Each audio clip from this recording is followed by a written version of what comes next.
1 second. All right, gentlemen. Can you hear me? Yes, I can. Can you hear me? I can. Coming on late tonight, but that is okay. Just had a very busy day, so welcome everybody to the OU Flag Guy, aka me's Wednesday live stream show. And apparently, we're continuing group therapy with group therapy number 2 tonight. Boy, we got a lot to talk about. So, obviously, I'm your host, Josh, and again, I am joined by my 2 co-hosts, hopefully my 3rd co-host, Swiggy, Gavin, and Justin. Obviously, we have a lot to talk about from last week, a little bit. We have stuff to talk about going forward, and why Bagmen just keep taking all of our recruits, man. I'm just saying. So, that all said, Swiggy, how you doing tonight? You know what? I don't think I'm going to be You know what? I don't think I'm going to stay in a hotel ever again when OU plays. Are you the reason why we're losing? Is you're staying in hotels? This is like the 3rd. I forget the 2nd one, but but I remember one time we lost when I was in a hotel. The other one was the Iowa State game where we barely won, and then we lost to Kansas State. So I take about 99% responsibility for this one. I mean, I have equal responsibility too, because guess what? This is the 3rd time I've attended an OUK State game, and we still have not won. I am 0-3, and I'm very upset about that. So, what about you, buddy? How are you doing? Oh, I'm doing all right. I knew from the get-go, if anything, like it was just like I really didn't have anything to where I could say contributed to it at this point. I was at home watching the game, like I normally do, and it just turned out it was a little. I could tell from the get-go it was going to be flat from the get-go. I knew I was very nervous from the start. Yeah. I mean, it is what it is. Justin, my man, how are you doing tonight? Y'all got some explaining to do. Not really.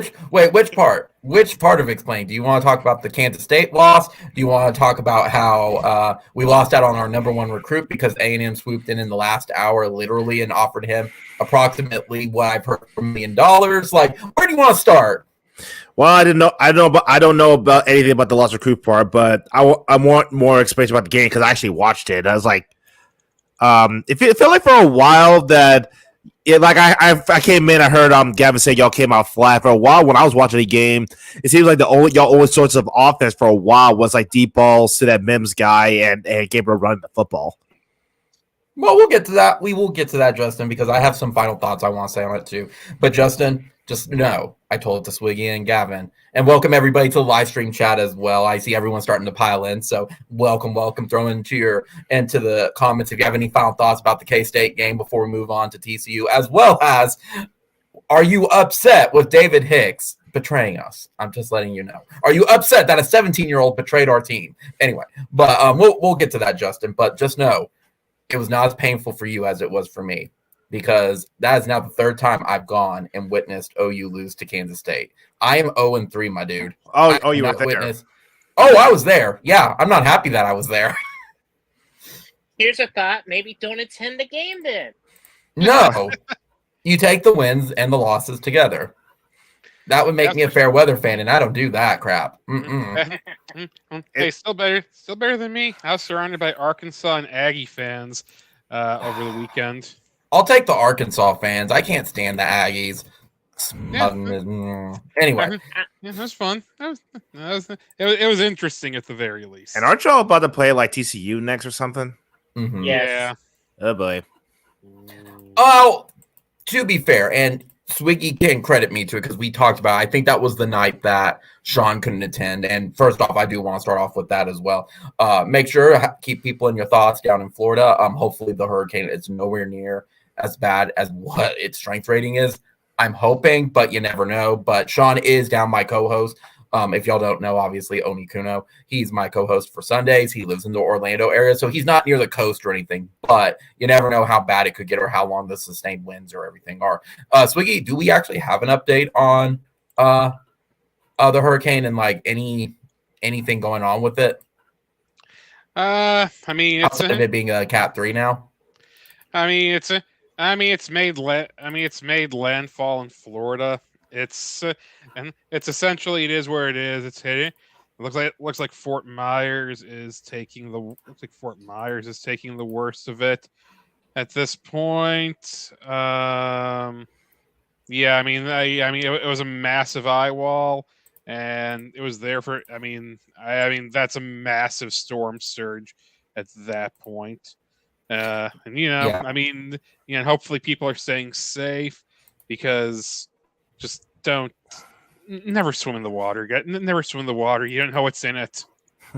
What, you're telling me that video going around about the guy holding his umbrella out is not helping him? Insane. Yeah, Orlando. Yeah, Orlando. Yeah, there's gonna be there's gonna be really bad rain in northeast of Orlando. So there's gonna be flooding in Central Florida. All we can, it has weekend. It's not great.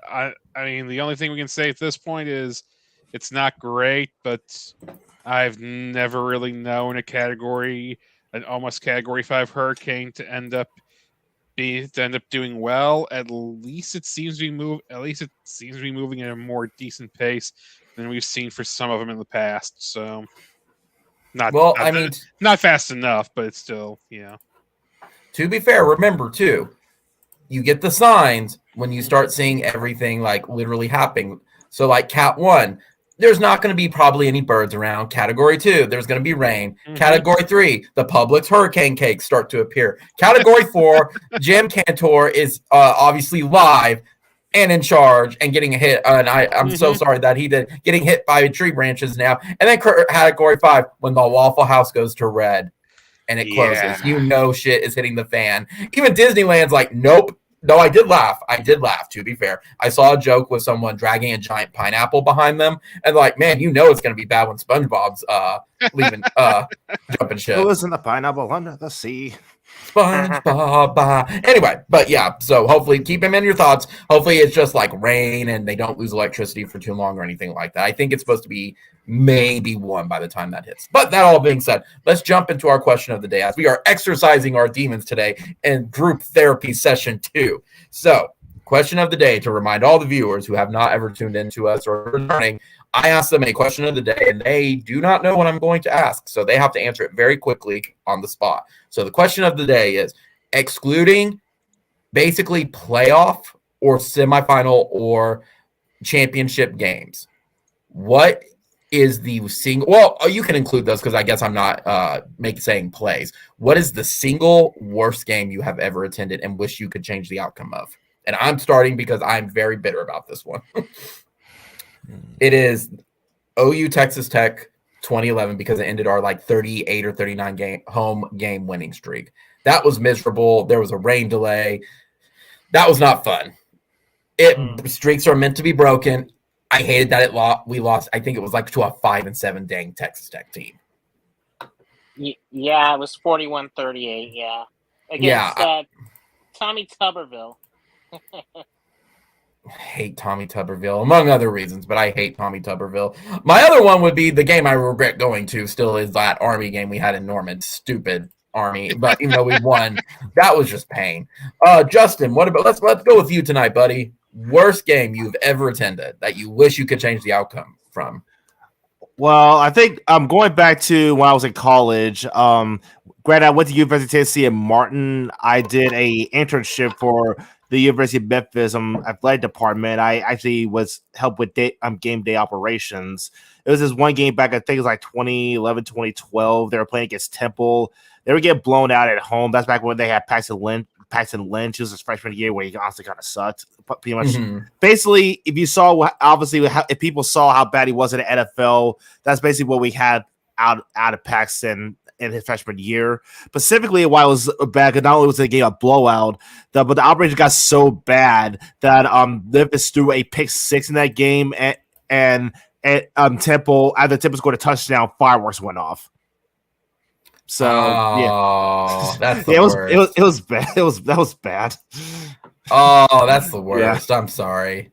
Yeah, that was pretty bad. Yeah, I'm sure I have another one in my head, but let me go the other two. I'm sure I can think of another one. Okay. Yeah. Gavin, I think I know yours actually. Okay, which one? It's when the high school team lost state. Am I right or am I completely wrong? Okay. 20. You're pretty much actually spot on there. Okay, and you're actually pretty much spot on. You already took my answer from me, Josh. Dang it. I took a guess at it for the How sole dare you? I'm like, I know you attend a lot of sporting events, but which one meant the most? I'm like, if I recall, it wasn't even that you lost. It was because like it wasn't like they even showed up with it. And I remember you were not happy about that game. Oh, But am I right or am I Oh, wrong? man. Like if I there's would another say- one, please feel free. oh man. Yeah, I mean, I've had like one or two, but that one that you're talking about when they were runners up, I'll tell you, they just. I will just. All I can say is this is that it was just key plays. What's up, Swiggy? Something to report: Aaron Judge has hit number 61. Well, Yeah. I'm honestly surprised because like nobody's pitching to him. He walked 4 times last night. Yep, but now, he just hit his 61st home run. Nice. So, yep. So there. Yep. Sorry to interrupt you, but I see. Yeah. Excuse me, sir. This is a football podcast. Does this say baseball? The Kansas Weekend is softball, sir. History. It's history. Well, It's softball school now. Well, we could have came in worse. I could have came in because I actually came in here to sad news, so that's actually positive news. Now we're also a disc golf school now because Justin is here. We are disc golf now. Yeah. So I like the new setup, Justin. By the way, so appreciate it. All right. Okay, but back to what I was going to say. Yeah, that state championship game. Oh, man, it was just tough to watch them lose, and it was like the way they lost it. They lost on the game-winning field goal, and the field goal kicker hit like a 45-yard field goal, and he had like 25 mile an hour gust wind behind his back. And it was just one of those things to where I was like, man, if that wind was going the other direction, there was no way he would have done it. And I feel like we would have won it in overtime. That's, I think, was probably one of the most frustrating losses that I've ever watched. And that makes sense. If it helps, when I was in 8th grade, Lawton Mack went to the state title, and it was one of the rare years it was not like Carl Albert or somebody. And we were facing Shawnee. We lost because of a field goal. He whipped it. It was so bad. We felt so bad for him. We're like, it's not your fault, man. Like, because in high school, based on it at the time, and I think it still is this way until they changed it. I want to say it was a change. The field goal was much further back for it, so he's used to kicking much closer, so he whiffed it based on that distance alone, that 10 yards. So, Swiggy, what about you? Worst game you have ever attended? Get those demons out. Honestly, none really come to mind. I mean, I'm sure the winner is probably random Browns game I attended at some point, but there have been so many bad ones of those. I've never attended an OU home loss. Oh, okay, I take it back. I mean, probably the one at the time I felt the worst was OU Texas 2008. I guess that'd be the one. Because did you go to that one? Yeah, we should have won that game. Yeah. Gotcha. See, I've learned my stuff. It's K-State at home and bowl games, right? Or away sites. I'm 1-1 on away sites because I've been to Kansas, but we didn't do that well last year against Kansas, and then Baylor last year. Yeah, Baylor. Yeah. But bowl games and home games. Bowl games, home games, and OU Texas. I'm set. Yeah. Oh. So I guess that one, because that's also the only OU Texas game I've ever attended. And, really? I didn't even know that. That's when we should have won. I just never get a chance to go down to Dallas since October is a busy time of year for me. That's fair. Yeah. I mean, I remember that 08 game, and it's like, I think if anything, if you had a few calls that were changed here or there, that too, would have changed the OU's outcome more than anything. Exactly. So yeah, I mean that. Yeah.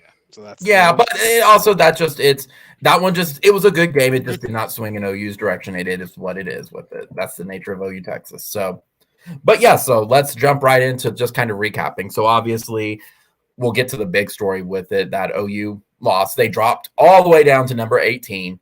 It is what it is. Everyone expected them to tank in the polls for it.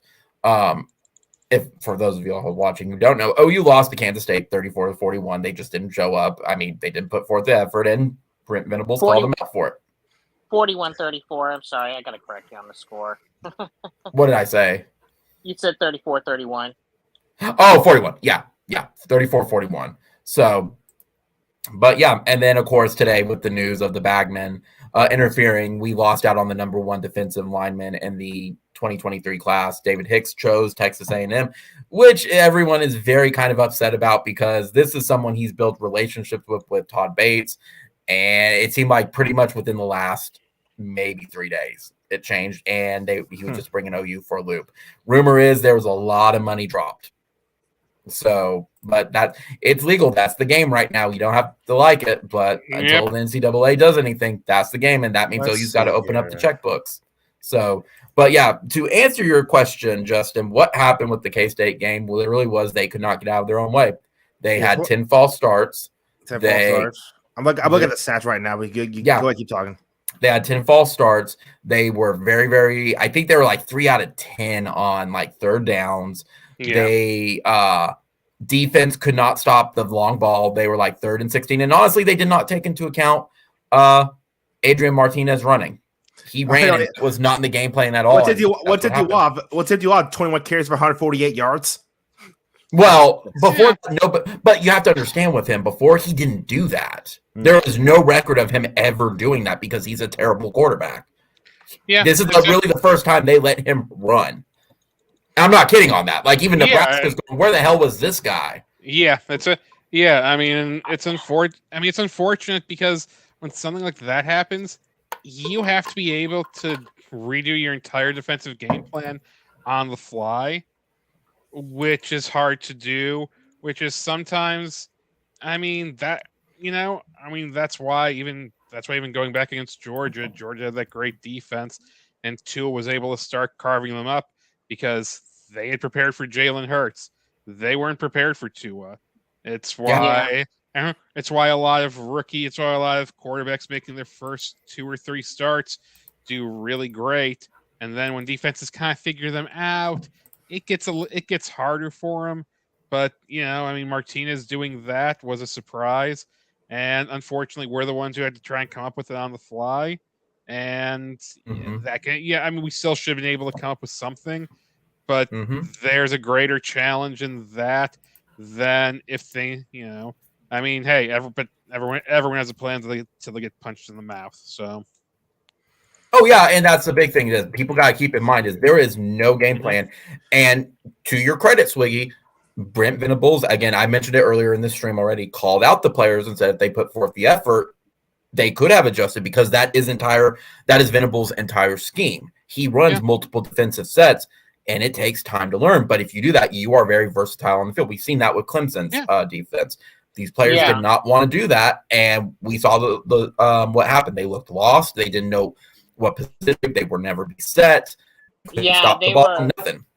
Yeah, they were kind of going back to old habits, if anything, too. And, it's hard to break, when you're first year, so, with the new system and all that. So it's hard to basically make those adjustments when you've learned some stuff like that over the years.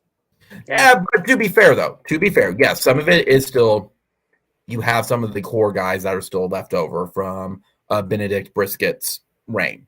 Now, the flip side of that, though, is they're upperclassmen. They know better. Yeah, at some point, we use it as the coaches use it as an excuse, but there's a point where you can definitely read it. They didn't put forth the effort. They're the ones ultimately making the plays. They've been taught better of not to do crappy tackling because we've seen it. And then they did the shoulder push crap. That's on them. They're the ones making the plays and whiffing on plays. Don't love it on 3rd and 16. That's one of those things. And I was going to say that, and I forgot to mention it to Sean. I'm like, I don't even know if we win if we go into overtime. because the momentum was not with us. And here's the thing, OU was in position to win the game. They could have beaten Kansas State. I think we could have because I think we could have because I think it would have come down to a 2-point conversion because I feel like if we get the ball second, we 100% go for 2.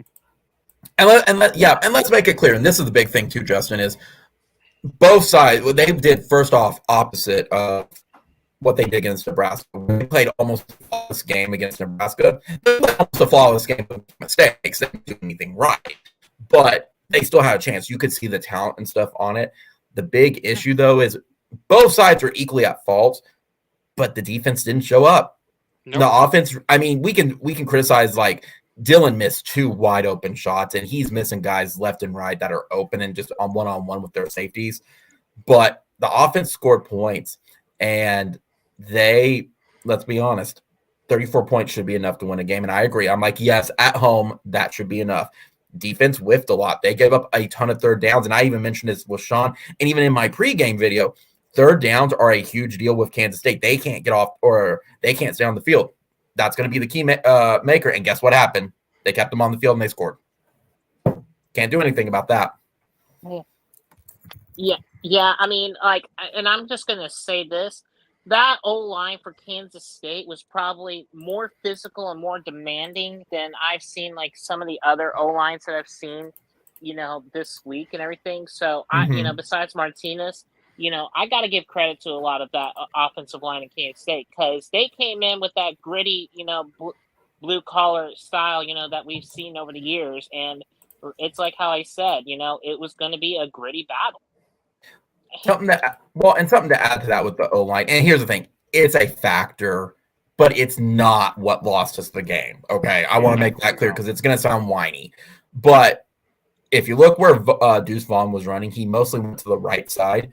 Right tackle and right guard were grabbing our guys like hooking their hands under the arms and grabbing the armpit. That's holding. Why are the refs not calling holding on that, guys? It was very blatant many times.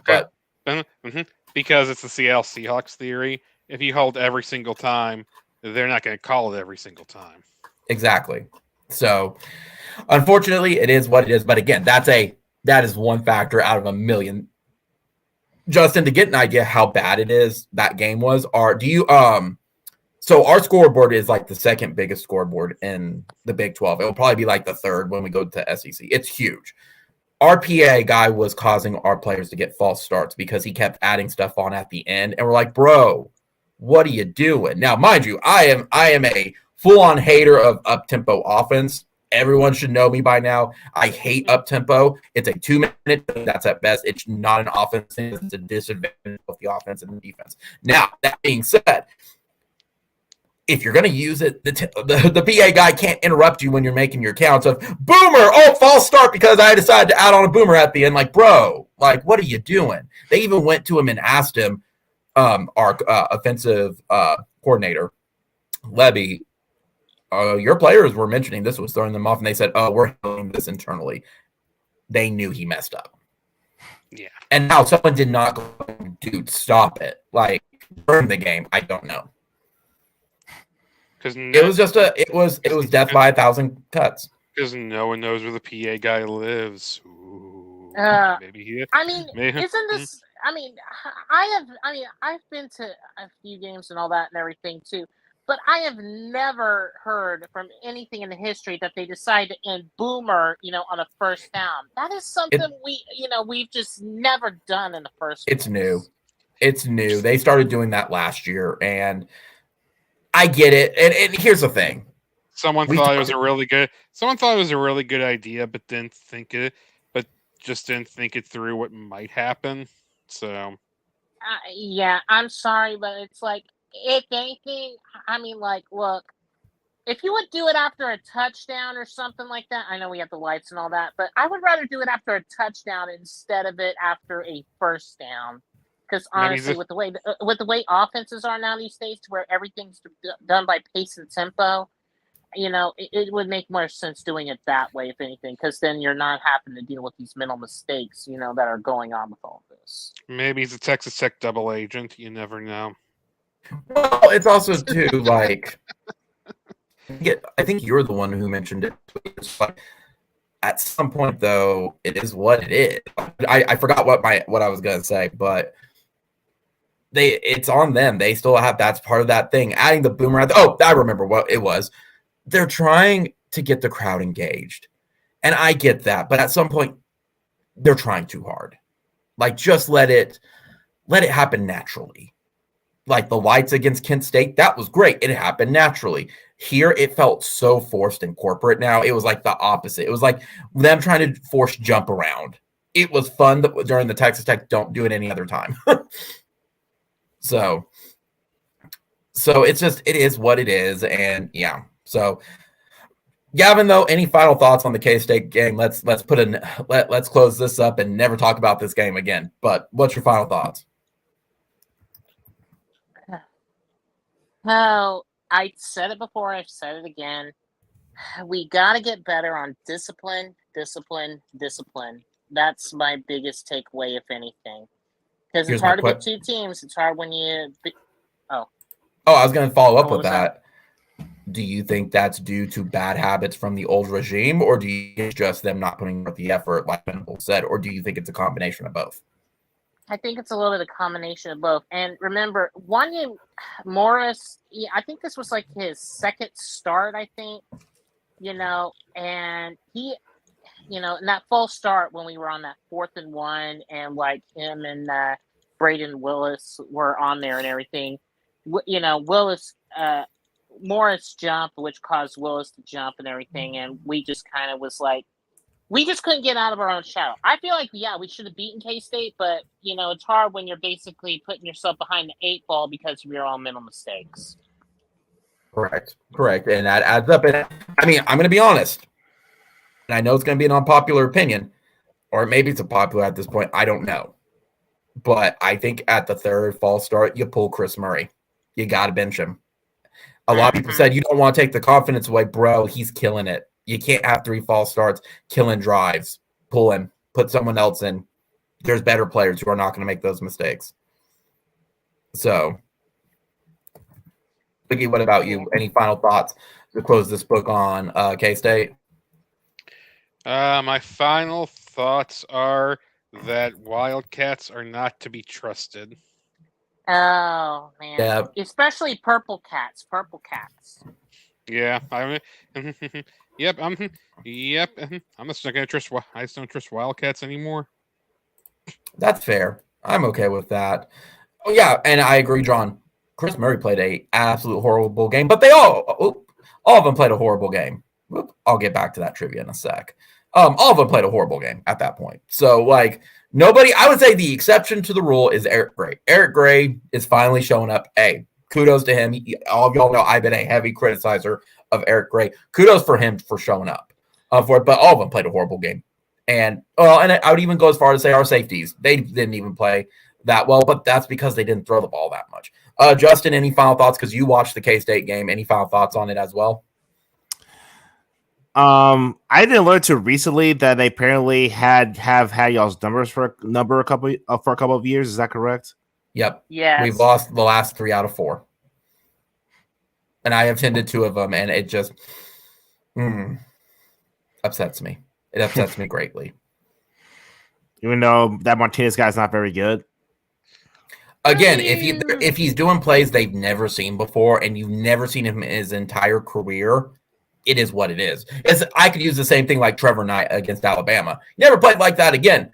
Guess what? It's because they used him to his full potential. They let him run and do everything. Because Stoops' old strategy with the pistol, or a Heupel strategy with the pistol, was it's a system built for running quarterbacks, and they didn't run. So they knew exactly what they were going to do. Trevor Knight ran in the Sugar Bowl, things like that.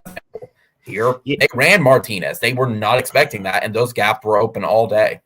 And then there's some strategy. Teddy Lehman and Gabe mentioned it, where it's like there's the curve and stuff, and players were not following correctly. So of course he had like 20 yards to run. Like, I'm a little convinced that we need to start doing like, I don't know, 4 or 5 guys versus the 3 at this point as well. Like, we just need something. Yeah. And I was that there was another thing too that I was looking into all of this and everything. I was, this was mentioned during the broadcast and everything, that even Venables was saying this to some of the Fox reporters and everything during the game, that we just got out leveraged. If anything, I just feel like at this point, like, we really need to kind of work on containing the edge and leverage, that we have on certain players, and I think this is the issue that I've been having issues. It's hard to beat, a team that can have a quarterback that can run the ball, like, I don't know, like the best ranked QBs at the moment, but like Martinez, for example, it's hard to beat when you can use your assets for both your legs and your run, like, having a Lamar Jackson on your team. Correct. Yep. Justin, Yep, I mean, that's the advantage. That's one of the advantages of college. You can get away with that stuff because the fastest college quarterbacks are typically fast. Yeah, they're fast. They're faster than most college defenses. The NFL, you get killed or injured, but you can get away with it in college pretty easily. Yep. Justin, any final thoughts? And then I'm going to close the book up on this and go right to our first. We are not listening. What? Your audio is kind of cutting out. Is it? It's low. Yeah. That's weird. I wonder why it's low. 1 second, then. Mm-hmm. Well, keep talking for a minute. Keep talking. Anything else on the game? Okay. I mean, Justin, did you have any thoughts that you can really put into perspective since you were seeing the game?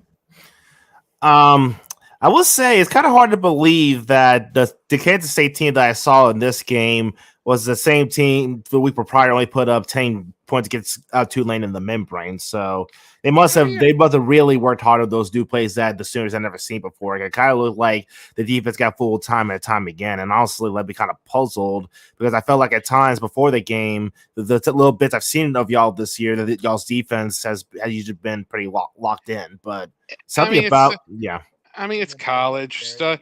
Remember too, they played very vanilla, and Venables mentioned that as well. Like, it's coach. It's college stuff. It's college stuff changes week to week. You just never. The same. Just mentioning this because it is some good news at least. We saw Texas. This is a team that took A&M, took Alabama down to the wire. They had a great chance to win, and then look what happened when Texas Tech went up tempo against them. Yeah, and it's kind of interesting because Texas Tech is always one of those venues to where, you always will get sort of that trap game feel, whenever they have, students and the fans out there that are in droves and everything. So and I think for us playing over there, I feel like that's going to be one of those next to sort of trap games, if anything, going into that, because if way Texas did, and I think the way they lost it, especially Bijan Robinson coughing up the ball, which is so rare. That is probably like one of the rarest things that that you heard, is that Bijan Robinson cost them the game because he lost the football. They can blame it, and sure, but don't get into that position to lose the game like that, though. No, and I'm not kidding you. He's actually been so upset with himself that he's been carrying a football to all of his classes and everything, and wanting to hold on to that football and having students and other players trying to knock it from him, while going to classes and everywhere else he's been going. Well, yeah. That's one of those, they're going to fumble at one point. It sucks. It is what it is. Even Adrian Pearson fumbled the ball at times. Stoops lit him up, but he did fumble the ball. So let's jump right into our first trivia question, though, because of David Hicks's recruitment. I think this was a good opportunity to do this one where OU is a blue blood, guys, which means we should have no surprises that we have access to high-level talent. Who is the highest-rated athlete to commit to OU that hails from the state of Oklahoma? Oh, I know. Good question. Again, it's not a gotcha question. It's a legitimate trivia question. Okay, and it's from it's in the state of Oklahoma, correct? Yes, they graduated from the state of Oklahoma, regardless if they were 1 year or their entire 18 years from like preschool to college. They are from Oklahoma. I would guess Gerald McCoy because he was from around in Oklahoma. Okay. What do you got, Swiggy?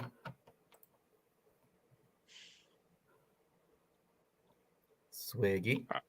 I'm thinking. Man, I don't know. Oh, man, I don't know how highly ranked he was, though.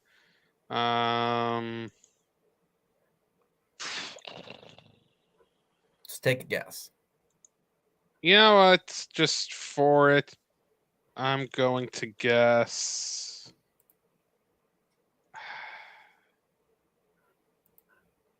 Wow, I really haven't. Wait, okay, are we talking just football or any sport? Just football. Just football. Okay. Just solely football. Okay. Man, not from Oklahoma. I don't know enough.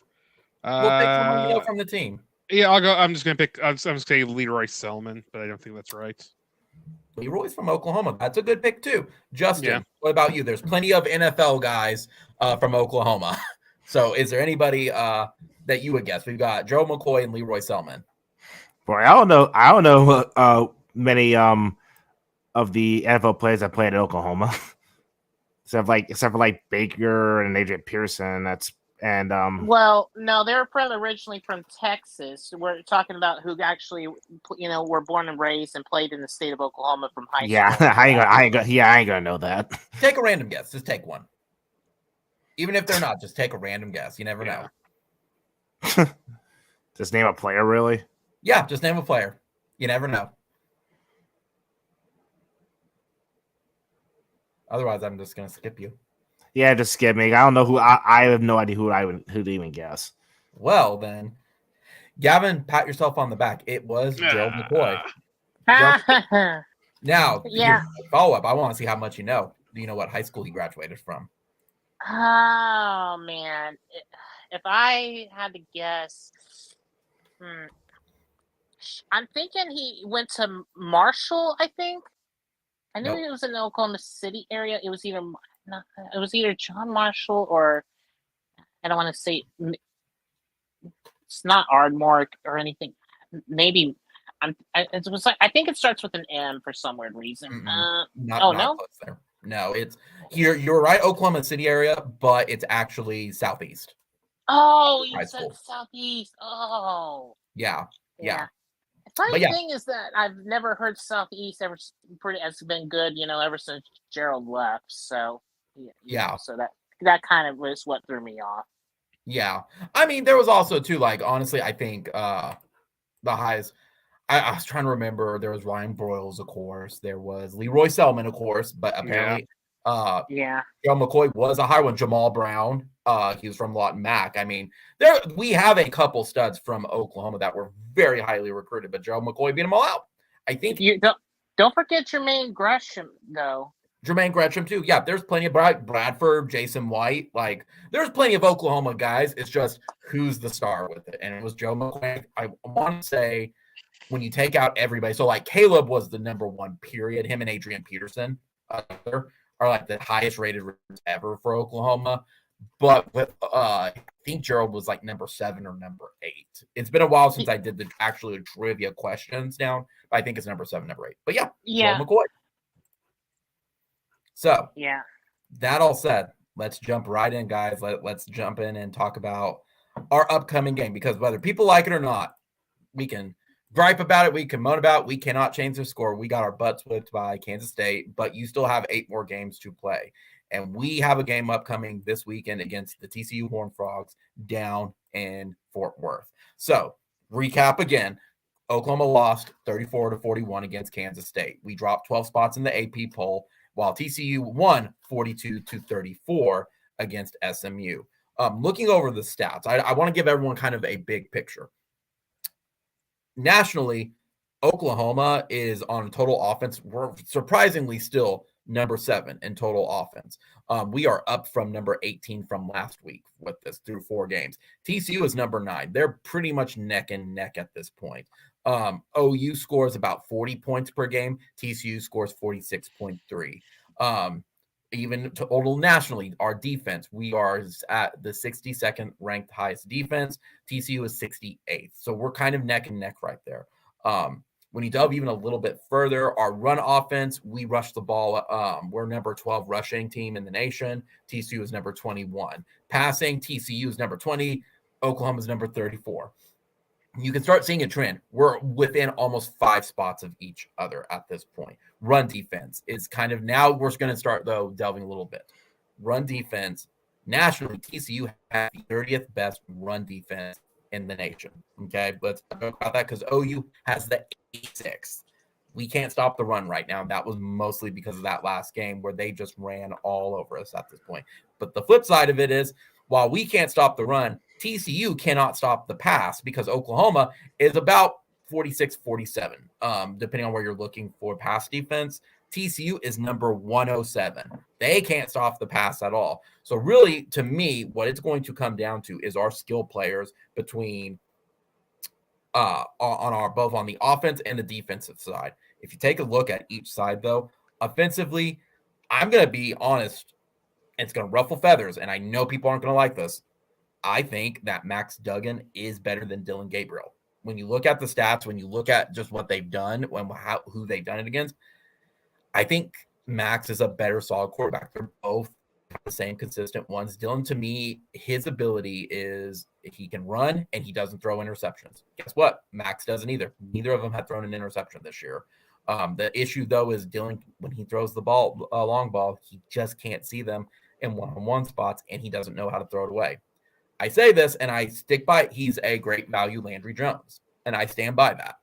Yeah, I mean, Landry was. Yeah. I mean, just in general, Landry was a 4-star. Dylan Gabriel was a 3-star. So technically, yes. But putting that aside, he's not as accurate. Landry had a bullet of an arm, whether people like it or not. He could be accurate throw. He just had deer in the headlights when the pocket collapsed. For someone who we got to the transfer portal, it's about what you should. It's about what you expect. Mm-hmm. Mm-hmm. And it's unfortunate, but given everything that's happened, I think Dylan Gabriel's better than some of the other options we had, but yeah, QB play was always going to be at least a bit of a step down this season. It was just what's Gabriel's ceiling, which correct, probably which is probably so Landry Jones, but you can still make noise with that. You can still make the playoff with that. I mean, heck, Jake Coker. Jake Coker once outdueled Deshaun Watson in a national championship game. So, well, and I mean Stetson Bennett does exist. So I mean, it's not like you need that, but Georgia also has an ungodly defense. Yeah. So the big thing, though, to keep in mind, though, is again looking at it, you start to see still the differences because even if you say Max is better, OU has the better skill players. We have 3 of the top 25 running backs in the league, with Eric Gray literally at number 2 for yards per carry and number 3 of his total yards. Then you look at our receiving. We've got 4 of the top 25 again, with one of the ones nationally with Marvin Mims, and you got Theo Weiss, Farouk, and then Stoops. Now, the flip side of it, TCU has the other side of that coin with Darius Davis, Jordan Hudson, Savion Williams, and I think it's Taye, I don't know, Barber. Receivers too. But the other thing that I've noticed as well, not only is Max Duggan better, now the flip side of it, though, is OU has the better skilled guys on defense. Because when you take a look at TCU's guys, they really have Hodges Tomlinson on their defense and D Winters. That's kind of it. We have Stutzman. I always mess his name up. It's David. Bowman, Broyles, White, Grimes, and Ethan Downs for total tackles and for sacks. They're getting in the backfield. D Winters is getting in the backfield, but that's kind of it. He's not even in the top 50 for like tackles. The other big thing to me that's going to be the biggest difference maker is TCU is very good on third downs. They are number 16th in the nation on their third down. We're number 60. And again, when you compare it, they don't have really any underclassmen that are like a vulnerable spot or a place for OU to exploit. This is going to be another solid team for OU offense to take on. So they've got to be on top of their game. And I think the first thing is you've got to figure out what your game plan is going to be against Duggan at this point. Duggan's going to be tough. So what are y'all thoughts for TCU on Saturday? I'm good. You know what? I'm gonna say. You know what? I mean, I think it's gonna be tough, but I think we can. But I do think that we can use this game as a nice bounce back. It's like, I mean, we came into the year. So, we came into Kansas State having won 3 straight, destroying Nebraska. I think sometimes it's easy. Sometimes it's easy to lose focus when stuff like that happens. Get a letdown game. I think we bounce back this week and we take care of TCU. Here's the thing, and I'll ask MJ. He's watching this too, so I like to bring our subscribers in, try to interact with y'all as well. And I'm going to ask Justin, Swiggy, and Gavin this as well. I thought about this. Sean says no. I'm saying yes. Do you think they've hit a ceiling? No. Really? No. I think it's. We may look back at it and say, "Oh, they hit a ceiling. Things didn't go the way we thought." But the offense was still solid during the game. We could have won with 34 points. We were in a position to win. One of the things you can't take away, like I said, it's college. It's really easy with how Bama's played over the last decade to just think that a loss can take that a loss means something. And football's once a week. We like to over exaggerate, but I think they ran into a very different quarterback than they expected. There's some issues making adjustments. Things didn't go how we wanted, but I don't think that's indicative of us hitting our heads on the ceiling. It's still the fourth game. It's the fourth game. I feel we can take a lot away from that game, and we can still keep moving. We can still keep moving on, get stronger. I just don't see a ceiling at this point. Now, I might change my tune after TCU, but right now, I just don't think there's anything indicative of a ceiling. Let me throw this monkey wrench at you. Do you think Chandler Morris is going to be an issue because he is coming back this game?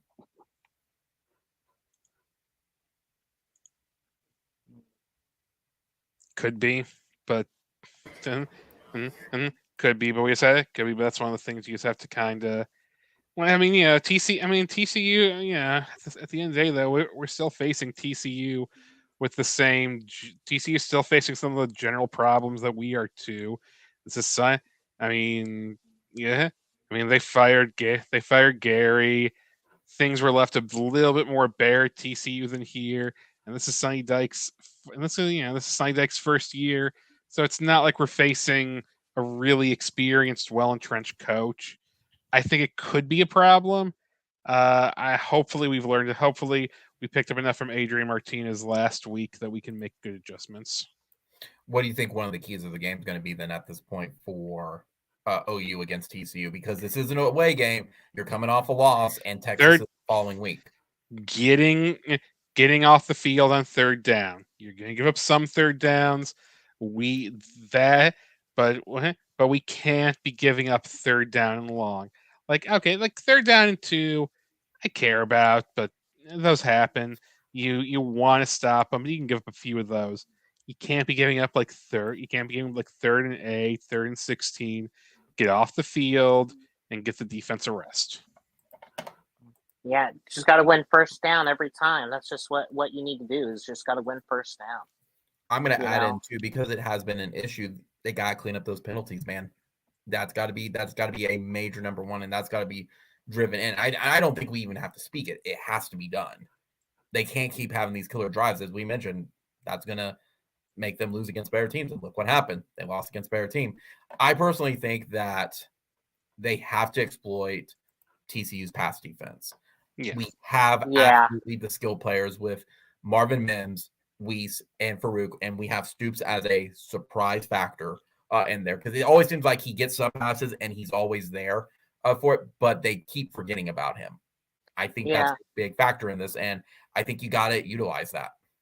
I would probably also want to say this too, even though like when you talk about the pass game, you talk about the long bomb and everything. I would love to see some nickel and dimes going on a little bit more because that is one of the biggest things to where I feel like because I think they're now going to start tending to Gabriel and the deep bomb because the one thing that and this is something I was catching on, they were going on with a lot of good cover 3 coverage and everything to where they were just going to go ahead and just play on that deep side of the ball and everything, and they were going to make Gabriel just try and take what the defense is going to give you. You know, that's something he's going to have to learn right there. You know, if we can just nickel and dime it right there, you know, especially like he was starting to get it a little bit at the end because they were playing deep, you know, to, you know, make sure they ran the clock out and everything, sure. But if we can just nickel and dime it every time, I mean, I would be happy with that. Give me some of that West Coast offense. I wonder if they're going to do pressure this go around because it seemed like against Kansas State there was no real pressure, and I don't know if it was because of Kansas State's O-line or it was because that's just how it was dialed up. They were scared to have someone burn, but as a result, Martinez was able to get through. I wonder if they're going to try to stop that with Duggan and Chandler Morris this go around. Yeah, I think part of it was just stylized, you know, for more of a run and everything. But, you know, it's hard when you're playing against 2 running backs in the backfield, you know, 2 that are very powerful. So I think too, if this is just my opinion, we'll see what happens. I do think based on this last game with it, because of how bad the time of possession was, they have to establish the run or establish a passing game to give Dylan and the offense some confidence to be able to drive down the field. Can they do it in that? Sure. But in this situation, I think there needs to be time to build up to that. And I think we'll see better results once we get to that. So then once they're warmed up, and it always seems like at least against UTEP, Kent State, Nebraska, we needed a little spark to get everything going. We didn't get that spark against Kansas State. I think it would have been with that Drake Stoops touchdown, but we didn't have it with in Kansas State. I think they need something to get that spark and force it artificially, and then everything will start falling into place at that point. Yeah, because we didn't get that last game. Yeah, because honestly, everything just was flat for the most part, and you know, it's kind of to the part too. You know, you're gonna need. I think if anything, and this is something I was hearing as well. Like everybody was like, and I was hearing this from Braden Willis on his podcast as well. But you know, they were trying to be like, you know, that team player, all that or anything, but there was nobody that was like stepping up, you know, that wants to, you know, make that play, make that statement or anything. They were trying to look to each other like, okay, are you stepping up? Are you stepping up? It's like, you know, it's like, no, you got to be able to have some sense of urgency and, you know, attack on. And I think that was the issue. They need better coordination as well because it seemed like when we're subbing guys in, and even with some of those timeouts, it seemed all over the place as well. Oh, don't get me started. Better communication. Don't get me started on substitutions, especially that delay of game substitution. I'm sorry, that's the one thing I'm really been frustrated about. And you know, Josh, you know what I'm talking about. That delay a game when they decide. I guess it was like Marcus Major, and then they put Eric Gray in, and they really need to fix this rule. I'm sorry, but like when you get a defensive lineman and everything and you're substituting in and he's jogging slowly to make the play clock melt even more, that is such a lot of crap. I'm sorry, but I know that's a rule, but it's like one of those things to where like if you're doing it to delay the play clock and then you're blaming the offense and everything because they make a substitution, you got to be able to put some pace out there or something on both sides. I'm sorry, but that's just one of those things to where that's something that I think they need to look at. Yeah, or if substitution happens, they slow the clock down. Which, speaking of, I'll see that the NCAA was proposing a rule that I think we should keep the clock going with incomplete passes because the game's too long. Like, Or, we could lower the commercials in the game. Why don't we start there? Well, the problem is, advertisers sell on there, Josh, and that's the problem. And college folks, they can try it all they want, but someone from the NFL is going to make a call because the NFL doesn't want to take time to teach people clock management with with the clock stopping and incompletions now. So. Few people know that more and more coaches are graduating from the Andy Reid School of Bad Clock Management. That's a terrible school. Yes, it is. Just like everybody doesn't realize going to the Saban School of Rehabilitated Coach does not make you a good coach. It just stops your bad habit. I think that's where also Nathaniel Hackett graduated too. Hey, man. Gonna go a little off topic. That game on Sunday was. I'm just gonna say this year. I feel bad for Broncos fans because as a Cleveland fan, I have watched a lot of bad football. God knows I have. I've laughed at how inadequate the team is, how horrible the offense is. I survived the Johnny Manziel season. I don't know what you're talking about, Swiggy, because you told me you enjoy watching tracks, and then you said, and then here's Rutgers versus Iowa. No, Swiggy's like, I know Swiggy like that 49ers Broncos game was shit. This is it was so bad. That was it really hurts watching that game. And the thing is, the Broncos still almost lost because of bad clock management. But when you get Nathaniel Hackett versus Jimmy G, you get an unmovable object versus an unstoppable force, and the unmovable object accidentally takes a safety in his own end zone when he steps out of bounds. Oh, I think if anything, that's going to go down in meme history along with the butt punt. Let's not forget about that butt punt there in Miami, folks.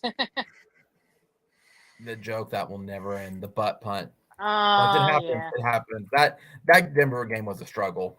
I was on a train. And did you see the offensive coordinator for the Bills? And everything when they lost. I was on a train watching that game, and I felt my life disappearing from me. And I'll say this about the Bills. I won't less a little bit for off topic, just because mentioned that tantrum. You know what? They're not going to be missing both. You know what? Even though they're not going to be missing both safeties midweek again. It's not going to be 100 degrees. Like I said, I said this though. I'm saying this with Buffalo. Don't read too much into that loss against the Dolphins. I think that it's definitely bad for Buffalo, but it's the NFL. You're never, it's like even the number one seed loses 3 games most of the time. So yeah. Although, can we talk about that? The Dolphins are 3-0 now. Not going to last. Just like Kansas. Here's the thing. I want to be very clear on this. I love Tua. I think he's a great quarterback. I have no faith in him staying healthy this whole year. Yeah. Which is unfortunate because the Dolphins give a great season, but I still see it.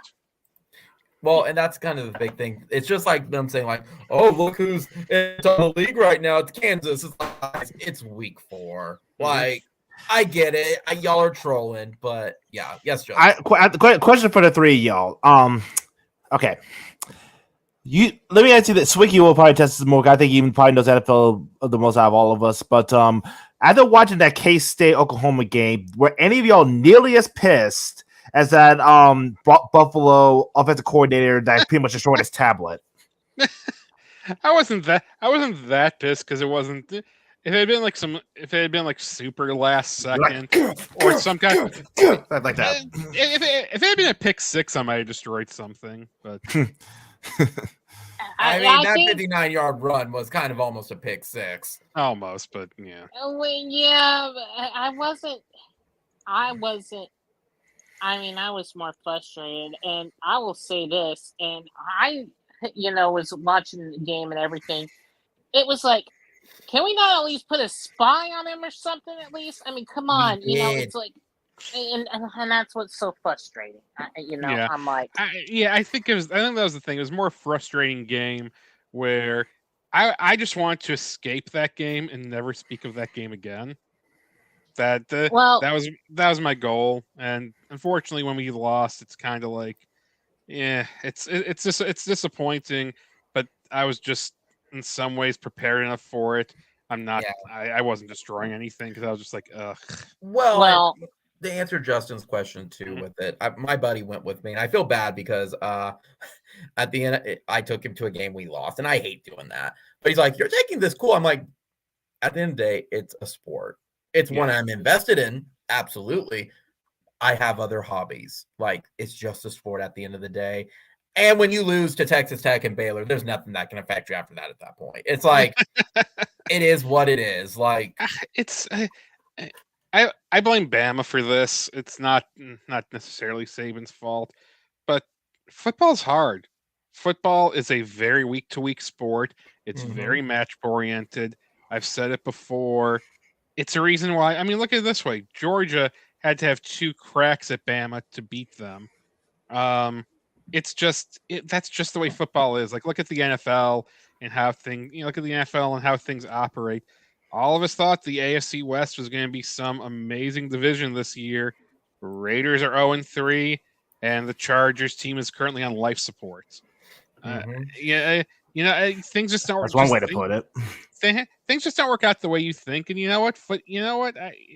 It's the one thing about college football, which is why I sometimes like watching more trashier games like Purdue and Syracuse.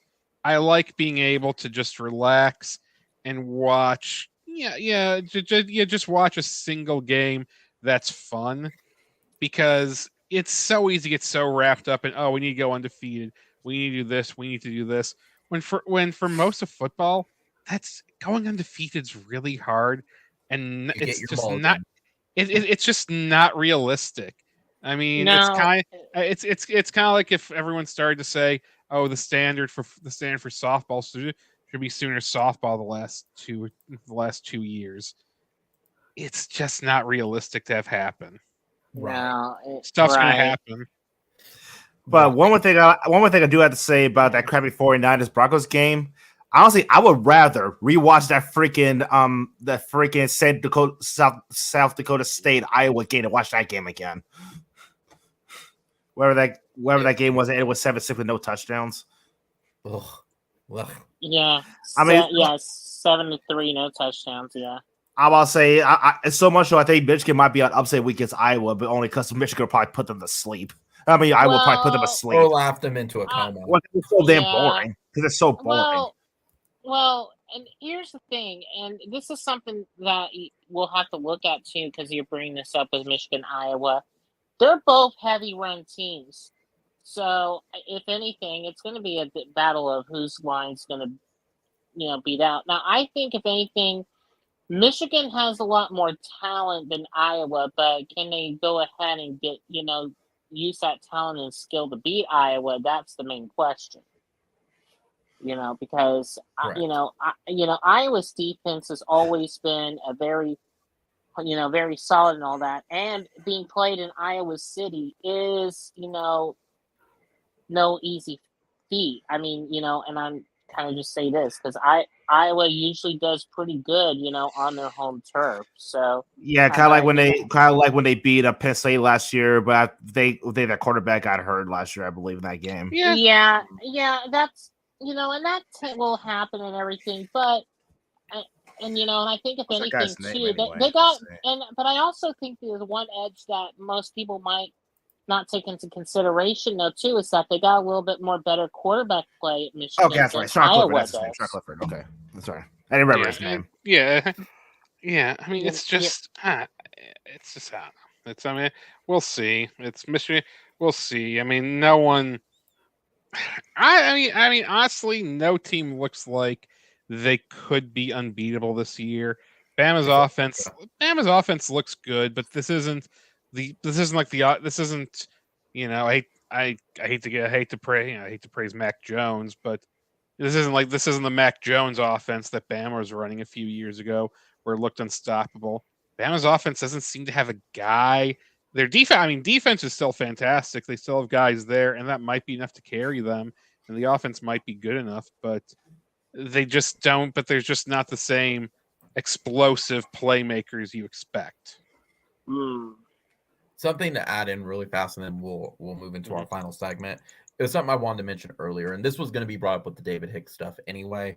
But something to mention as well is I think we're also entering this new era with NIL and stuff. Not only of it not being controlled, but also too that in the day we're starting to see players who are just going to make money and go straight to the NFL. They could care less about winning a national championship at college. It helps your draft stock, sure, but they could care less about the team pride. They could care less about the traditions. They just want to get in and get out, and I think we have to accept that as well. So that So the University of Miami is what everyone's going to become eventually. Yeah. Time's a flat circle, man. Or USC. Yeah. So anyway, we're gonna do this really fast, and we'll move on to our pick'ems because I want to thank all of my new subscribers. We had 4 new subscribers, guys. Join. We are up to 181 as of this live stream right now. All 4 were hidden, so if you joined, hey, thank y'all for joining. I genuinely appreciate y'all tuning in and watching the content. Again, we're about 819 off from the 1,000 goal that I would love to have. But hey, I appreciate every single one of y'all. Please continue to show up, continue to interact with the channel. I genuinely appreciate it, and I know we all do here. So let me bring up the other thing, though. Now, let's get into our pick'ems. While I bring up the document, Swiggy, any final thoughts before predictions or anything for you? Anything that you think of that we think of before? My only really interesting final thought is it is a I don't know. It's a pity we don't get Oregon USC as a regular season game this year in the Pac-12 because man, oh man, as much as I have dragged Bo Nix repeatedly, hats off to Oregon for that major gut punch win against Washington last week. Yeah. It's, the only game that... Washington State, yeah. Major gut punch win. I know some people will view that as kind of, Oregon's not really good, which is fair. They had that bad loss against Georgia, but that's Georgia. We'll see how things happen in the Pac-12 with Oregon, and Bo Nix will probably let me down at some point. But that was a major win. Everything was going wrong for them. They pulled it off. Hats off to Oregon. Awesome. Gavin, any final thoughts for TCU? I would probably say, like we talked about, I think OU will have the skill positions, and that's the spotlight that's going to need to shine. And I was going to say, and this is something that we did not mention, though, but somehow USC basically survived by the skin of their teeth against Oregon State. So we might see something going on with USC that, might keep an eye out for them going into the future. I know they got probably an easy win coming up, but, I would say kind of watch out because will get upset sooner or later. Well, and, I think that even makes it more disappointing is that USC did not lose before Venables lost, which is very disappointing on that. But at least Kansas outsold them before they had a full stadium. So my jokes aside, let's get into pick'em. So, gentlemen, I just want to let it be known that I kind of sort of beat all of y'all in the pick'ems this week. Yeah, we all sucked. Yeah. Let me emphasize how much we were atrocious. Let me find it really fast.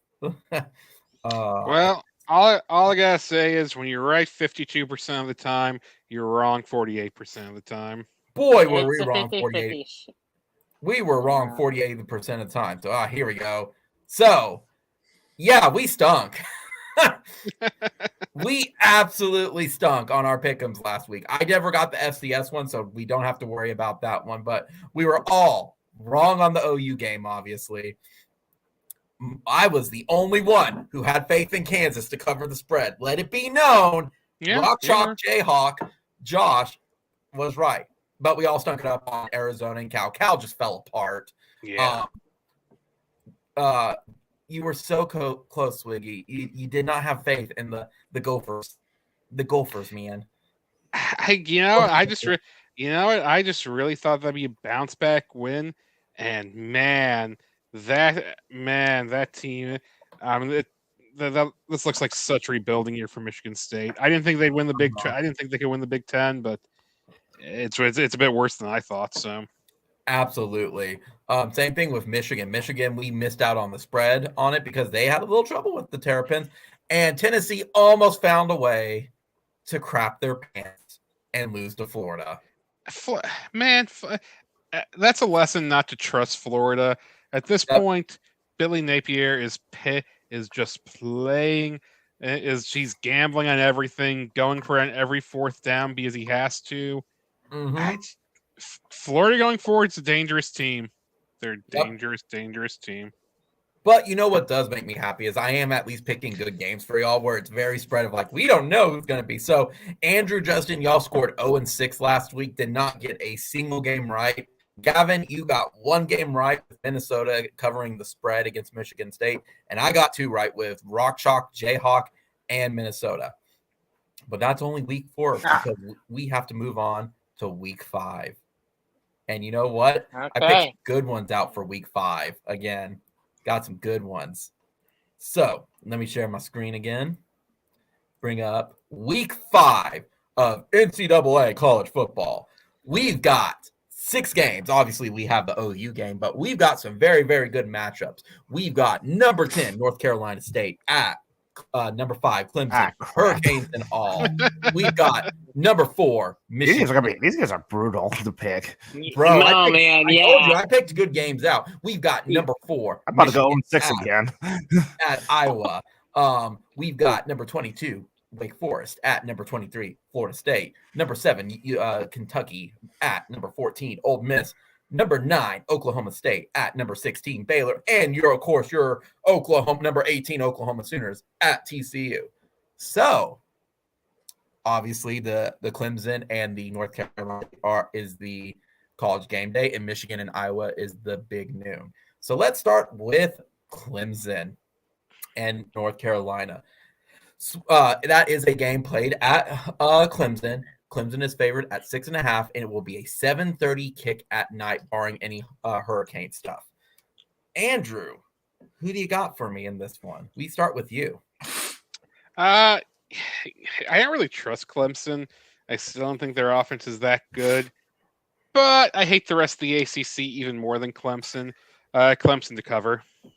Ooh, you're trusting the pause. You're trusting Mr. Dabo. Yeah, it's more I don't trust the rest of the ACC.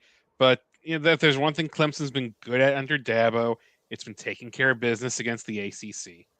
That's true. Gavin, what about you, buddy? I'm going to have to pick Clemson because NC State, I just don't have a lot of trust that they got.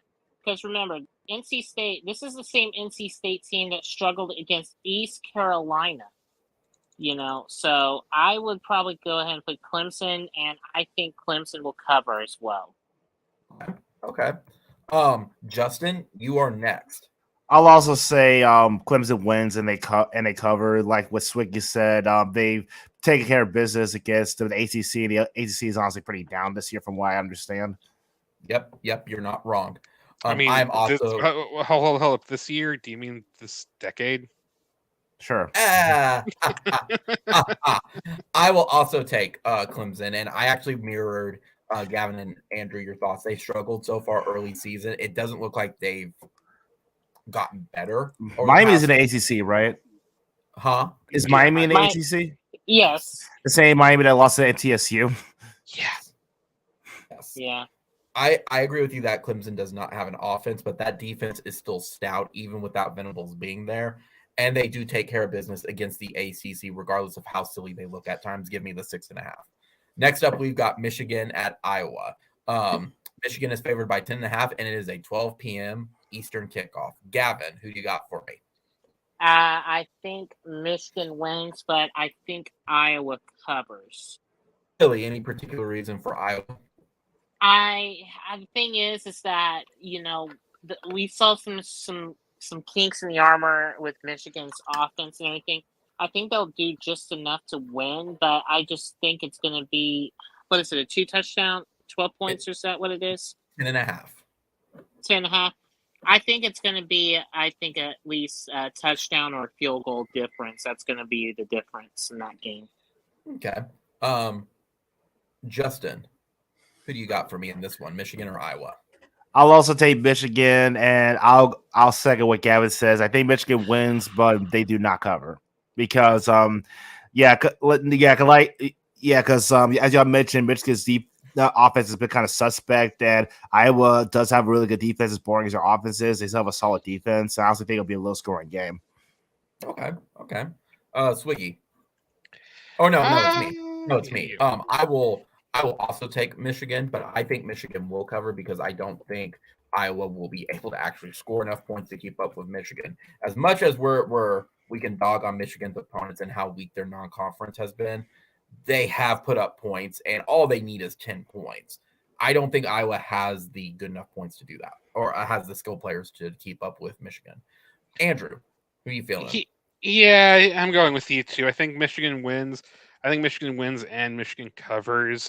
This is mostly because for as much as we want to play up Iowa here, for as much as we want to play up Iowa's defense, they would have to get multiple defensive touchdowns, which, well, I mean, that is possible. Their defense is which can be possible, but that's still really hard.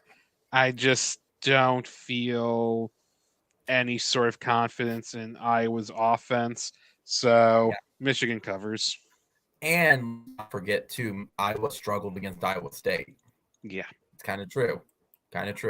Next up, we've got Wake Forest Wake Forest at Florida State. We got Florida State at 7, and Wake Forest has lost only 1 game. So, Justin, this is ACC matchup. Who do you got for me? It's a very close matchup. 22 versus 20. Bleep me. Let's see. This is honestly a toss-up for me. I'll pick Florida State because they're a home team, but do they cover? 7-point cover against Wake Forest. Well, do they cover? I'm going to say they do not. I think it's going to be a pretty close game because why do I think that? Why do I think it's going to be a close game? I really don't know. I'm just going on a hunch, really. That's fine. That's fair. I am going to go with Florida State as well. And I agree with you, Justin. I think Wake Forest is going to cover because how close it was against Clemson last week. I think they do have the offense to give Florida State a run for its money. And while I do think Florida State is the better team because of LSU and how they played against LSU, I do think Wake Forest has enough to keep it within 7 points. I would be surprised. Andrew, Florida State, Wake Forest. Florida State wins. They do not cover. I mean, Wake went toe-to-toe with Clemson last week. Given that they're at home, I don't think Wake is good enough to get over it with Florida State, especially since this seems to be a very motivated, better Florida State than we've seen in recent years. So they win, but they don't cover. That's fair. Gavin, last on this one. Oh, I mean, this is going to be a tough one because, do I really want to go with Pittman and, with that offense? I mean, he's the 9th player that actually in ACC history, but do I think they will go up and win it at Doak? No, I would say Florida State will probably win, but I think they do not cover. I think it will just be by a field goal. That's fair. I feel like they're a bit rebuilding as well. Next up, we've got SEC matchup and probably the highest ranked game of the week. Number 7, Kentucky, who is undefeated, versus number 14, Ole Miss, who's undefeated. Ole Miss is favored by 6.5. I personally, I honestly don't know who to pick in this one. I have faith in Kentucky, but man, Ole Miss is still putting up points. If I had to pick between both, I got to go with the home team, and I think it's going to be Ole Miss, and I'm going to say Ole Miss is probably going to cover. I don't have any rhyme or reason. I know very little about both of these teams. I will be upfront on it. So it is what it is. Andrew, are you feeling the reign of Mark Stoops? Is he going to succeed, or are they going to get their first loss of the season? I'm riding the Lane train. They're going to get their first loss of the season. Ole Miss covers. What about you, Gavin? Oh, you know what? I'm going to go with Big Blue Nation. Really? You're going to go against the trend. Yeah, I'm going to go against the trend. And what is the difference? 6.5? I think. Well, it'd have to be Kentucky would have to cover. Yeah, them. Kentucky, would have to cover. So I got to go Big Blue Nation. All right. Justin, who do you have in this SEC great matchup? I'll take Ole Miss as well. Yeah, I'll take Ole Miss as well, mostly because it's at Ole Miss. And Kentucky, I watched Kentucky a little bit against was it Southern Illinois last week with whoever they played, and they kind of looked shaky at first. I think it was a tie game to have, or at least they had I think it was a tie game to have, so it kind of took them a bit to get started. Yeah. So, are you going to take the spread, or do you think Kentucky will cover the spread? I will. So wait, okay. I'm sorry. I'm giving out the word. Like I saw, Ole Miss. Would that mean that? Would that automatically mean that Kentucky doesn't cover? Oh, no, Ole Miss is favorite. Never mind. Yeah, Ole Miss is favorite. Yeah, I'll say Ole Miss covers. Okay. All right. I'll probably say they went by a touchdown. Okay. Yep, that'd be fair. Last matchup before we go to the OU-TCU. We've got number 9, Oklahoma State, who is 3-0 on the season, at Baylor, number 16, 3-1 and 2-0. Their only losses to BYU, and Baylor is only favored by 2.5. It is 3:30 p.m. Eastern Daylight Time. Let's start. Andrew, are you feeling go pokey, or are you feeling that the Bears are going to ruin the Pokes' chances yet again? You know what? I'm going Team Chaos. I think Baylor wins and Baylor covers. Any particular reason? Waco is a tough environment to play in. And we always get general Big 12 chaos, and Oklahoma State can't have nice things. So Baylor's taking them down. Okay. Gavin, who do you got? Oh, this is going to be interesting because, and I'm just going to say this, because Oklahoma State has circled this game all season long. Man, but do I think Oklahoma State can actually get that vengeance after that Big 12 championship game? I'm probably going to say probably not, because I'm going to have to go with Baylor, and I think they will cover the spread at this point. Okay. Because I just really feel like, if anything, with the way that front line's been playing for Baylor, that's their strength and everything, and I just don't know, how else to really put it. And I think they'll cover, and I think they might be stopped by another yard yet again. What about you, Justin? I was like, oh, shizzle. That is that game. That was that game, wasn't it? Yeah. And you know what was so funny was that I was on my way down to Edmond, and I was listening to that game on the air. Everybody thought, they scored and everything, and it was like, nope. They were really short by like 2 inches. 2 inches. Yeah, I'll take Baylor and they'll cover. I assume they're gonna play really pissed off. Okay. I am also going to take Baylor, and I think they're going to cover. I think Baylor has a much more stout defense. I've actually seen a Baylor for my 2 eyes because I'm not sure y'all recall. I went to the Sugar Bowl last year against Ole Miss. Yeah. I'm taking their defense is impressive. Yeah, and that's why I'm sticking with them. Even with the loss to BYU, the defense is what was keeping them in that game. And their wide receivers are back, and Oklahoma State does not have a defense at all. And I don't trust Gundy to win a game like this. I trust Baylor. I trust Dave to win this. So give me Baylor at 2.5. I'm a man. I'm 55. Yeah. Yeah. So, all right. Now we're on to the final one. So OUTU. Before, as we mentioned before, because we always do it this way, give me your pick and your final score prediction. So, Andrew, does OU win against TCU and cover the spread? OU is favored by 6.5, and give me the final. What do you think the final score is going to be? I am going to say OU is going to win, but it's going to be 28-31 OU. OU 31. So they will not cover the spread. Yeah, even though I think OU is going to win, I can definitely see this being a close game. But I think it's going to be a game. I think it's going to be a game that we end up taking care of business at the end of it. Okay, Gavin, you got our Sooners, or do you got the Froghorn? I am gonna go with OU, and I think it's gonna be 34-21. Any particular reason? I think if anything, it's going to come down to I think it's going to come down to maybe a turnover or two, and I think it's going to kind of come down to that sort of line of thinking. And I think points off of turnovers are going to be key. Okay, Justin, you got. I'll take Sooners also, but final score wise, excuse me. Yeah, I guess I'll take Oklahoma. I'm gonna say they do not cover. I'll say the final score will be like OU 34, TCU 30.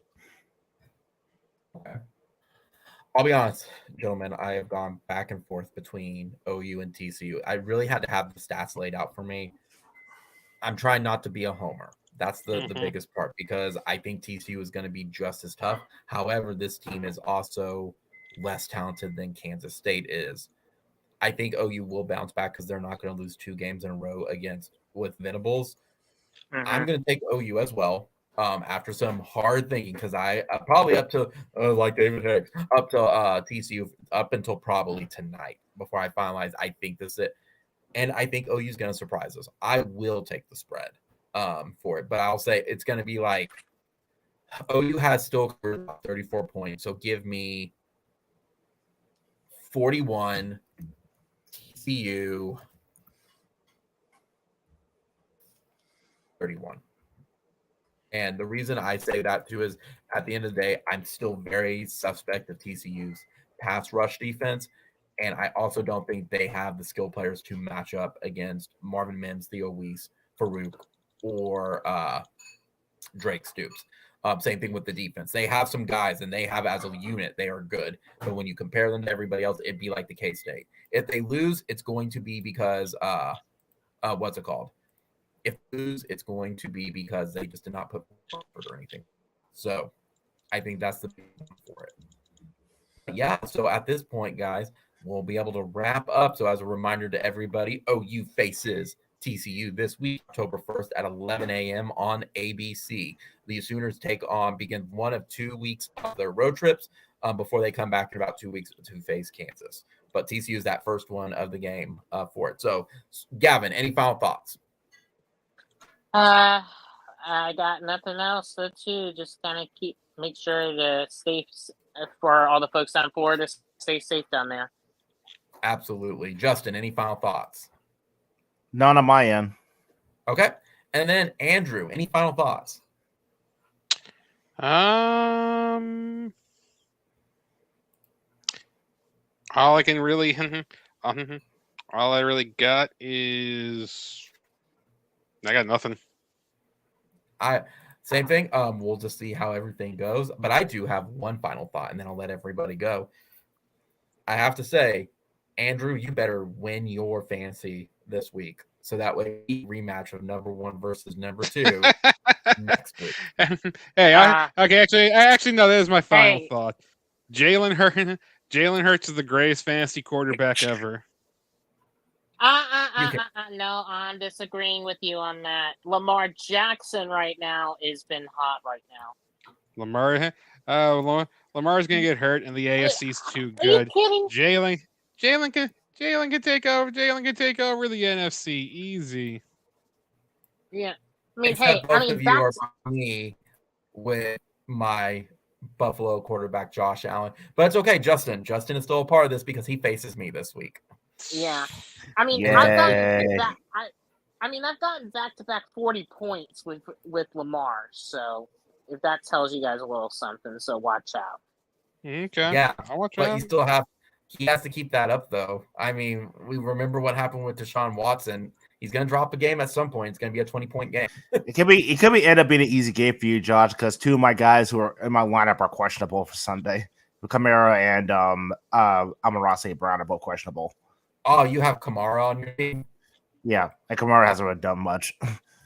Well, that's because he was a dum-dum. Well, yeah. During the offseason, and his head's just not in the game right now. So, but we'll see. But it's still funny, though, that we have number 1, 2, and 3, and then I'm facing you, Justin. So. Yeah. What is up, Boomer Sooner? You're joining us this right is at the tail end of this live stream. But yes, Gavin. This was just sort of weird pop culture news. I don't know if any of you guys saw this, but this sort of popped up. But you guys remember Coolio, who wrote Gangster's Paradise? Yeah. And he did the Keenan and Kel actually theme. passed away. Yeah. That was all I was talking about the sad news earlier before I came on that he died. Yeah. Man, that's just crazy, man. Once again, Keenan and Kel theme. Legendary. Yeah, I even tweeted before. During this. I told somebody who talked about that, and I told them that's like one of the Knicks shows to me that still holds up today. I know, right? It's everyone loves orange soda. Yeah. So yes, but yeah. It's definitely a bummer. It's just as we get older, we decompose. I'm just saying that ripe old age of 30, that joke will never end. So I want to thank everybody for joining tonight. I hope you enjoyed the content that we gave. Everyone who's joining late, hey, we'll still have our Sunday stream. Even if Sean can't join us, it could be Gavin, Swiggy, Justin, or all three of them joining me on Sunday to recap the TCU game and the week as a whole. Be sure to comment, rate, subscribe, like, and hit the notification bell so you know when we go live or when I upload a video. I'm hoping to upload the preview video tomorrow or early Friday. I'll answer yours really fast. I will say yes, Boomer Sooner. It did affect it because several of the players said yes, it was multiple ones. I do think it was because I think I was there. It's loud enough where it's when you're doing up tempo, yes, it's going to throw them off. I don't think it is a factor. We talked a little bit earlier in the live stream. It's not the sole thing that caused them to lose, but it absolutely was a factor for it. When you're in up tempo and you're trying to get set and do speed counts really fast, if someone does a boomer or something from the off with it to get the crowd, absolutely, it probably did throw him off. Again, I don't think it's everyone, and I don't think it's everything because Chris Murray was a liability. He played like garbage, but it definitely did throw them off in a couple of them. So, but yeah, so again, comment, rate, subscribe, like, guys, and we'll see everybody on Sunday. So, Boomer Sooner, if you want to throw stuff in the chat, I'll take a look at it and I'll try to get everything in by Sunday at this point. So, I hope everyone joins us Sunday. So, Boomer Sooner, only one. Let's go Sooners and beat the TCU Horned Frogs. Have a good one, guys. Peace out. Peace out.